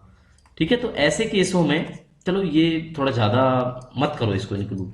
पटिशनर की लाइफ का सवाल है तो 48 घंटे के अंदर उसके आरटीआई की जो इंफॉर्मेशन है वो प्रोवाइड कराई जानी चाहिए, एक्ट में लिखा है ऐसा। ठीक है, चलो टीडीएस की फुल फॉर्म बतानी है टैक्सेशन के फील्ड में, तो ऑब्वियसली टीडीएस होता है टैक्स डिडक्टेड इन सर्विस, ना ऑन सैलरी, ना ऑन सैलरी नहीं, at source. Tax deducted at source is the full form of TDS. 59 कर लिए, 60 पे आ जाते हैं। Standard of financial propriety have been referred in the GFR under rule। किस rule में है फाइनेंशियल प्रॉपर्टी के बारे में, तो ये बच्चों ऑब्वियसली किस के अंदर होगा, आपका GFR rule 21। Financial power of government which have not been delegated to subordinate authority shall vest in। अच्छा, जो फाइनेंशियल पावर गवर्नमेंट को नहीं डेलीगेट की गई है किसी सबॉर्डिनेट अथॉरिटी को, तो वो किस पे वेस्ट करेंगी, किसके अंदर होंगी अगर वो गवर्नमेंट ने नहीं दी है तो, HOD, president, parliament, finance ministry. तो फाइनेंशियल पावर बच्चों फाइनेंस मिनिस्ट्री, डाउट में मत रहना। ठीक है, पैटी लॉसेस का मतलब छोटे छोटे losses not exceeded need not to be reported. Report करने की भी जरूरत नहीं है जीएफआर में। कितने तक होते हैं, 1000, 5000, 15000, 10000, तो होपफुली 10,000 तक होगा ये आंसर इसका, एग्जैक्टली 10,000। ठीक है, 10,000 तक के जो छोटे लॉसेज हैं उनको पैटी लॉसेज बोला जाता है। चल, under which of the following circumstances review of suspension not become necessary on completing 19 days. अब देखो 3 महीने में ये रिव्यू होता है जब कोई सस्पेंड होता है कैंडिडेट, गवर्नमेंट सर्वेंट, बट 90 दिन कंप्लीट होने के बाद भी नहीं हो रहा। इसका मतलब क्या है, इसका मतलब वो अंडर डिटेंशन है। ठीक है, डिटेंशन में रखा गया है, कैद के अंदर, जैसे पुलिस रखती है अंडर डिटेंशन। ठीक है, ये सारे ऑप्शन गलत होंगे, इसका आंसर ए होने वाला है आपका। Reduction by 1 stage for a period not exceeding 3 years without cumulative effect is a penalty. अच्छा, 3 साल से कम उसकी जो स्टेज को रिडक्शन करना किस में आएगा, माइनर पेनल्टी में। क्योंकि अगर याद रखना इस चीज को, ये क्यूमुलेटिव इफेक्ट को यहां ये विदाउट वर्ड अगर मैं हटा दूं ना, यहां से नोट करना इस चीज को, तो बच्चों ये आपका मेजर पेनल्टी हो जाएगा। तो दोनों चीज याद रखनी है, जैसे पूछा जाए वैसे जवाब देना है। विद क्यूमुलेटिव इफेक्ट तो major penalty, without cumulative effect तो minor penalty, but exceeding 3 year हो जाएगा। फिर वो यहां से नोट भी हटाना पड़ेगा आपको जब अगर मेजर पेनल्टी दिखाना है तो। पेनल्टीज की बात चल रही है तो बताना पड़ेगा आपको, सीसीए रूल्स 1965 में पेनल्टीज कौन से रूल के अंदर आती है। तो बच्चों रूल नंबर 11 रट लो, है ना, क्योंकि पेनल्टी, सस्पेंशन, ये क्वेश्चन आपके आएंगे पेपर में। Which of the following kind of leave is not debited to leave account. इनका लीव अकाउंट नहीं होता अलग से कोई, तो बताओ कौन सी है वो। स्टडी लीव है, चाइल्ड केयर लीव है, मैटरनिटी लीव है, सीमेन सिकनेस लीव है, तो obviously all of the above. इनका कोई अकाउंट नहीं होता। अकाउंट का मतलब ये हुआ मैटरनिटी है 180 दिन मिलनी है, मिलेंगी। चाइल्ड केयर लीव है 730 दिन मिलेंगी 2 साल तक, तो मिलेंगी। स्टडी लीव जो भी कोई लेगा 1 साल की लेगा, 2 साल की लेगा, उस हिसाब से मिलेंगी। और कोई इनका अलग से लीव अकाउंट से डेबिट नहीं होती। ऐसे ही सीमेन सिकनेस का है। मैक्सिमम एक्यूमुलेशन बच्चों ईएल का कितना होता है, अगर ऑप्शन ऐसे ना हो, 300 लिखा हो तो 300 पे टिक करना। अगर 300 + 15 लिखा है ना, तो इससे ज्यादा हम दिखा नहीं सकते। कहीं पे आपको ना 300 + 16 लिखा नहीं मिलेगा। ठीक है, तो मैक्सिमम एक्यूमुलेशन 300 तक कर सकते हो, बट प्लस 15 आपको नेक्स्ट 6 मंथ के लिए दिखानी पड़ेगी। जैसे ही 6 मंथ कंप्लीट होंगे, मान लो किसी के 300 प्लस 6 रह जाती है और 1 जुलाई को आगे 15 ऐड करनी है हमने, तो ये 6 हम लैप्स दिखाएंगे, तब नेक्स्ट टाइम हम 300 प्लस फिर 15 लिखेंगे, ना कि 21 लिखेंगे। ये बात याद रखना बच्चों। सी इसका आंसर होगा, आपको बता दिया। Leave not due can be granted strictly on the production of. Leave आपकी ग्रांट नहीं की जाएगी मेडिकल सर्टिफिकेट दिखाने पे। No medical certificate required in continuation of maternity leave for child birth. तो लीव नॉट ड्यू एक एलएनडी टाइप की leave होती है, ये बिना मेडिकल सर्टिफिकेट के नहीं दी जाती, तो बिल्कुल ठीक है, मेडिकल सर्टिफिकेट के बिना दी जाती है अगर आप मैटरनिटी लीव के साथ में लीव नॉट ड्यू लेते हो बच्चों, याद रखना, ठीक है। तो आंसर आपका चेंज हो गया बोथ, ठीक है। तो सी इसका आंसर होने वाला है। 69 पे चलते हैं, पेनल्टी अंडर रूल 11। अब रूल 11 याद हो गया होगा आपको, सीसीए रूल्स का जो हमने पढ़ा था पेनल्टी, याद हो गया। तो कौन इंपोज करता है? अपीलेट अथॉरिटी इंपोज करती है, डिसिप्लिनरी अथॉरिटी करती है, या पनिशिंग अथॉरिटी करती है? अब देखो इसमें ऑप्शन ना ये बोथ वाला दिया हुआ है, तो बच्चों ये ठीक हो जाएगा। अगर बोथ वाला ना दिया हो, या तो डिसिप्लिनरी अथॉरिटी लिखा मिलेगा या पनिशिंग अथॉरिटी में लिखा मिलेगा। आपको ऐसे भी लिखा मिल सकता है एक ही ऑप्शन के अंदर, डिसिप्लिनरी के ब्रैकेट में, क्योंकि जो डिसिप्लिनरी अथॉरिटी है वो ही पनिशिंग अथॉरिटी। तो समझना इस बात को कि मैंने आपको क्या बताया है ना। ये दो ऑप्शन मैंने अलग अलग इसीलिए किए ताकि आपको कंफ्यूजन ना हो। तो आंसर इसका डिसिप्लिनरी अथॉरिटी रहेगा। अगर पनिशिंग अथॉरिटी भी लिखा हुआ है तो वो भी, या फिर एक लिखा रहेगा तो एक को ही टिक करना है आपने। सीसीएस कंडक्ट रूल कब आए? 63 में, 64 में, 65 में, 72 में? तो बच्चों ये आए 64 के अंदर। 65 में आए आपके सीसीएस सीसीए रूल्स, और 72 के अंदर आए आपके लीव रूल्स। चलो ये भी रिवाइज हो गया, आंसर हो गया बी 1964। तो यहां पे आ जाएगा 1964। Employment of near relative of government servant in companies of form defined in CCS conduct rule 1964। तो किस सेक्शन में है ये कि भैया अपने रिश्तेदारों को जॉब नहीं लगानी है? 3 में, 4 में, 6 में, 10 में? तो ऑब्वियसली इसका आंसर सेक्शन 4 के अंदर है, सीसीएस कंडक्ट रूल में। रूल 4 भी लिखा मिले तो भी आंसर ठीक है, घबराना ना मत इसमें बिल्कुल भी। Criticism of government defined in dash of CCS conduct rule. अब यही है भारत सरकार का, हम क्रिटिसाइज नहीं कर सकते अगर गवर्नमेंट सर्वेंट है तो। 3A तो होगा नहीं बच्चों, ये होता है प्रॉम्प्टनेस एंड कर्टसी, जो आपको बताए हुए हैं बार बार, 3A, 3B, 3C रट लेना इसको। तो ये आपका डेफिनेटली रूल नंबर 9 के अंदर आता है, criticism of government. Rule 13A की बात करेंगे कंडक्ट रूल में, तो ये होता है आपका डोरी के बारे में, यानी कि दहेज के बारे में होता है 13A। चलो, विच of the following activities prior permission under CCS conduct rule is required? भाई या तो आपको सेंट जॉन एम्बुलेंस ब्रिगेड का मेंबर बनना है तो परमिशन लेनी है, टेरिटोरियल आर्मी ज्वाइन करनी है तो परमिशन लेनी है, कोई फॉरेन लैंग्वेज सीखनी है जो इंडो फॉरेन कल्चरल ऑर्गेनाइजेशन करवा रहा है तो भी परमिशन लेनी है। तो इसका मतलब बच्चों ऑल हो जाएगा, डी आंसर होगा आपका, ठीक है। 1 मिनट, इसमें क्या रह गया? सी। बिल्कुल चेंज करेंगे बच्चों हम इसको, चेंज्ड टू ऑल, यानी कि डी आंसर होगा इसका। चलो चेंज कर देंगे पीडीएफ में, ठीक है। A government servant in his official dealing with the public is willfully causing delays in disposal of work assigned to him। अगर कोई आदमी जानबूझकर काम को डिले कर रहा है और एक्ट है वो इसका, वो कंट्रावीन कर रहा है आपके सीसीएस कंडक्ट रूल को, तो कौन से उसमें आएगा? 3A, 3B, 3C, है ना। तो बच्चों 3A के अंदर आएगा ये, प्रॉम्प्टनेस एंड कर्टसी में आता है आपका कि भाई वो विलफुल्ली डिले करना चाह रहा है। चलो, joining time can not be combined with jetty. अच्छे से पढ़ाया हुआ है हमने आपको जेटी ज्वाइनिंग टाइम के बारे में। तो ज्वाइनिंग टाइम ना आपका सबके साथ कंबाइन हो सकता है, किसके साथ कंबाइन नहीं हो सकता? ये बच्चों आपका सिक लीव के साथ कंबाइन नहीं हो सकता। Sorry 1 minute, can not be combined with commuted leave, casual leave, earned leave. इसका भी आंसर गलत हो गया, ए होना चाहिए इसका आंसर, ठीक है। तो joining time can't be combined with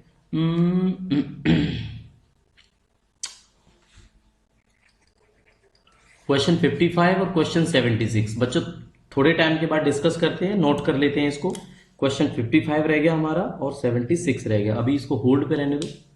चलो, under CCS joining time rule minimum joining time कितना मिल जाता है? तो minimum joining time allowable is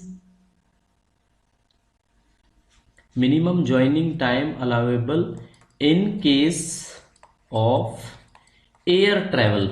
ठीक है, अगर कोई हवाई जहाज से ट्रेवल करता है तब की बात है। तो बच्चों इसका आंसर होगा 12 दिन। ठीक है, क्या होगा इसका आंसर?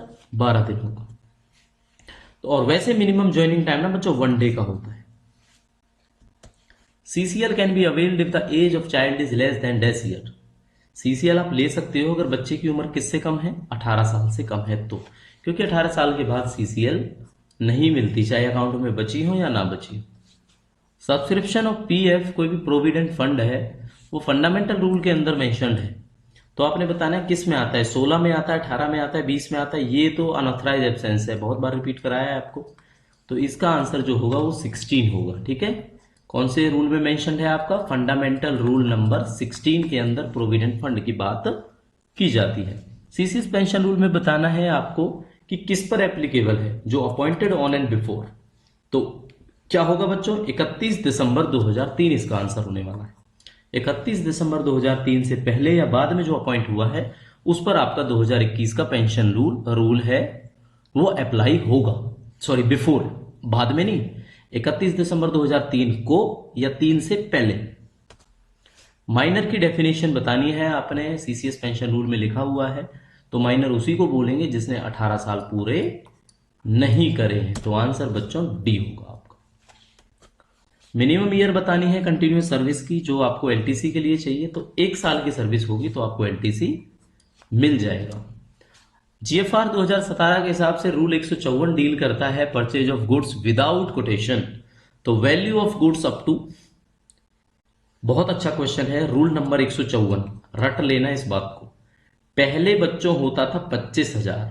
स्पेशल हमने क्लास ली है आपका जीएफआर 2017 अमेंडमेंट से रिलेटेड, पढ़ी है अभी भी, प्लेलिस्ट में जाके चेक कर लो, पढ़ लो इसको जरूर, क्योंकि जो जो क्वेश्चन आपको याद है वो आप गलत करोगे, क्योंकि 13 रूल्स थे जो चेंज हुए थे।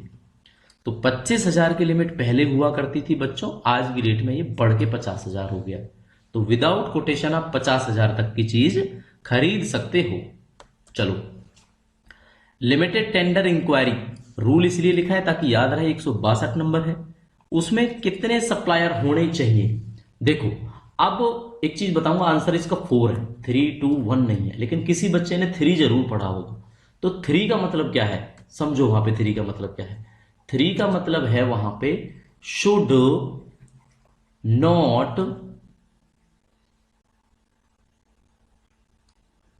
नॉट लेस देन 3, कुछ ऐसे लिखा होगा। वर्डिंग चेक करना कि भाई 3 से कम नहीं होनी चाहिए, मतलब मिनिमम 3 तो चाहिए।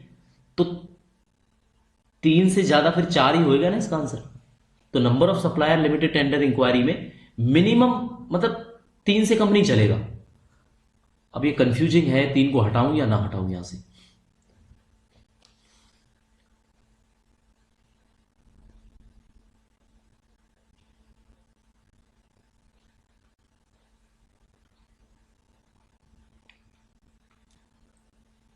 आपको क्लास हमने कराई थी,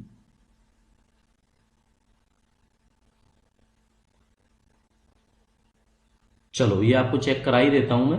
लिमिटेड टेंडर इंक्वायरी है ना, रूल नंबर 162 है। तो 162 है, इसमें साफ साफ लिखा है, वो पहले भी ऐसे ही था। कैसे था? एग्जैक्ट वर्डिंग देखते हैं। Number of supplier firms in limited tender inquiry should be more than 3। हाँ बच्चों, नॉट नहीं है ये मोर देन 3 है, इसलिए हमारा आंसर अब ठीक है, मोर देन 3। तो 3 तक नहीं चलेगा, इसीलिए 3 याद मत रखना, 4 आंसर होएगा। Rule 133 of 1 of GFR 2017 describe that ministry या डिपार्टमेंट अपने डिस्क्रिप्शन पे एग्जीक्यूट करता है repair work of estimated to cost of dash after following due procedure indicated. Rule number 139, rule number 159, rule number 160। पहले क्या था बच्चों? ये पहले 30 लाख आंसर था कि बिना उसके कोई रिपेयर वर्क आप करा सकते हो 30 लाख तक। लेकिन ये भी बच्चों चेंज हो गया, ये 60 लाख हो गया। तो आंसर आपका बी होगा इस बार। इसीलिए बोल रहा हूं आपको वो क्लास जरूर पढ़ लेना आप, ठीक है। जीएफआर अमेंडमेंट के नाम से क्लास है, क्लास का नंबर देखना, आई थिंक जो भी होगा 15, 16, 17 के आसपास होगा। Jam is mentioned in the rule, तो जैम का जिक्र आना रूल नंबर 149 के अंदर होता है आपका। चलो, definition of goods in GFR is mentioned, तो ये भी पूछा जाता है, ये 143 है रूल नंबर, जिसमें गुड्स की बात की जाती है कि डेफिनेशन क्या है गुड की। तो जनरल फाइनेंसिंग जो रूल है आपके, फाइनेंशियल रूल 143 डिफाइन करता है गुड्स को। और चलो यही बातें बतानी थी आपको। मैटरनिटी रिलीव का रूल नंबर पूछा है आपसे, तो मैटरनिटी का ना बच्चों देखो, ये तो होता है मैटरनिटी और ये होता है डबल सी है ना, तो CCL, ऐसे याद कर लेना इस चीज को, है 43, ठीक है। तो क्या होगा, ये 43C होगा मैटरनिटी और 43CC होगा, क्या होगा, ये तो आपका शायद लीव के बारे में, अर्नड लीव का होगा ये, और 43A आपका पैटर्निटी लीव का होता है, ठीक है। पैटर्निटी लीव कितने डेज की मिलती है, 15 दिन की। और जो ये आपकी चाइल्ड केयर लीव है, ये मिलती है टोटल 730 डेज, 2 साल, ठीक है। जिसमें पहले 365 दिन सैलरी 100% रहेगी, अगले 365 दिन सैलरी 80% रहेगी, ये ऐसे याद रखना है। मैक्सिमम ग्रेचुटी डेफिनेटली पहले भी बताया क्लास स्टार्ट होने से पहले, और अब भी बता रहे हैं। पहले बच्चों 20 लाख थी, 1/1/2024 जब से डीए हुआ 50%, तो ये भी बढ़ गई आपकी, कितनी बढ़ गई, 25 लाख। तो आंसर होगा इसका B. Question 90, CL can't be combined with, ये समझाया हुआ है हमने आपको, ईएल से साथ सीएल कभी कंबाइन नहीं होती। चलो, एम्स क्या है, कॉन्स्टिट्यूशनल बॉडी नहीं है, स्टैच्यूरी नहीं है, क्वासी जुडिशियल। अब क्वासी जुडिशियल का एग्जांपल दे देते हैं आपको, कैट है, कैट सेंट्रल एडमिनिस्ट्रेटिव ट्रिब्यूनल, जहां पे एम्प्लॉइज के डिस्प्यूट्स, केस, ग्रीवेंसेस रिजॉल्व होती हैं, उसको कैट बोलते हैं, कोर्ट की तरह काम करता है, ठीक है। तो है क्या एम्स, एम्स है ऑटोनोमस बॉडी। अब ऑटोनोमस बॉडी का सेटअप, वो क्वेश्चन हम अलग से लेके आएंगे, एम्स का पेपर है इसीलिए जोड़ दिया इस क्वेश्चन को। चलो, amount of leave salary granted to a female government servant who have availed 365 days of CL, तो पहले 365 तो खत्म कर दिया ना इन्होंने, अब इनको 80% सैलरी मिलेगी, पहले फुल मिलती थी अब 80 मिलेगी। तो full form PMSSY scheme was announced in, अरे गलत हो गया क्वेश्चन, ये ऐसे पढ़ते हैं, PMSSY प्रधानमंत्री स्वास्थ्य सुरक्षा योजना, ये अनाउंस हुई बच्चों आपकी 2003 के अंदर, बट लॉन्च हुई 2006 के अंदर, ठीक है, लॉन्च 2006 के अंदर ही। और जितने भी नए नए एम्स बने ना, एम्स बिलासपुर, एम्स आपका हरिद्वार के अंदर है एक, ऋषिकेश, एम्स बरेली, ये जितने भी नए नए नए नए जो भी एम्स बने ना, एम्स भटिंडा, ये सब के सब PMSSY स्कीम के अंदर बनाए गए हैं, ठीक है। तो बेसिकली पूछा इसलिए था क्योंकि एम्स से रिलेटेड क्वेश्चन है, तो थोड़ा सा आउट ऑफ कंटेक्स्ट पढ़ो इसको। फुल फॉर्म जरूर याद आनी चाहिए आपको, प्रधानमंत्री स्वास्थ्य सुरक्षा योजना, ठीक है। लीव प्रिपेटरी टू रिटायरमेंट, कितने दिन की लीव ले सकता है वो एक टाइम पे, तो बच्चों आंसर होगा 300 दिन की ले सकता है। कंपोजिट ट्रांसफर ग्रांट है लिमिट, वो अंडर ट्रांसफर टी है, वो कितनी है, वो बच्चों आपका 80% of the last month basic पे है, याद रखना इसको।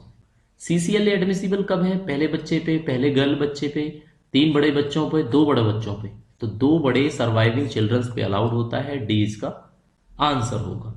डियरनेस अलाउंस, डीए का रेट कितना है भाई, देखो 1/1/2024 को तो बच्चों था आपका 50%, फिर हुआ 1 जुलाई से ड्यू, तो 3% बढ़ा, हो गया 53%। अभी 1 जनवरी 2025 से ड्यू है, अनाउंस नहीं हुआ है, इसलिए कितना है अभी present rate, 53% of the basic पे।